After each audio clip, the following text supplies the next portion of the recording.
করলে গুলি খাবো, তবে আমাকে গুলি করে আমার কর্মীর কাছে যেতে হবে মন্তব্য করে জাতীয় নাগরিক পার্টি এনসিপির দক্ষিণাঞ্চলের মুখ্য সংগঠক হাসনাত আব্দুল্লাহ বলেছেন, ব্যাপারটা এমন না যে রাস্তার মধ্যে কর্মী নামাইয়া পালায়া যামু। রাস্তার মধ্যে কর্মী নামাইয়া গত 17 বছর কে কোথায় ছিল আমরা দেখেছি। রাস্তার মধ্যে কর্মী নামাইয়া গত 17 বছর কে কোথায় ছিল আমরা দেখছি।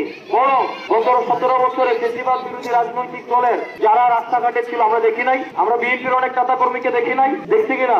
বিএনপির এখানে মিছিল দিচ্ছে রাস্তার মধ্যে দেখি নাই, তাদেরকে এখন বলে আওয়ামী লীগ।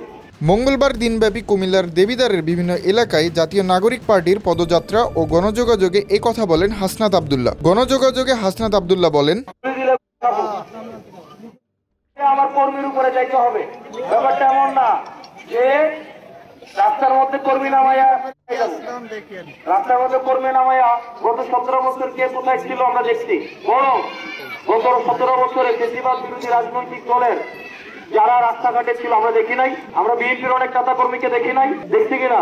বিএনপির এখানে মিছিল দিচ্ছে রাস্তার মধ্যে দেখি নাই, তাদেরকে এখন বলে আওয়ামী লীগ। আমরা কেউ আমাদেরকে পাথর ছুড়লে আমরা তার জন্য ফুল দিয়ে আমরা তার জন্য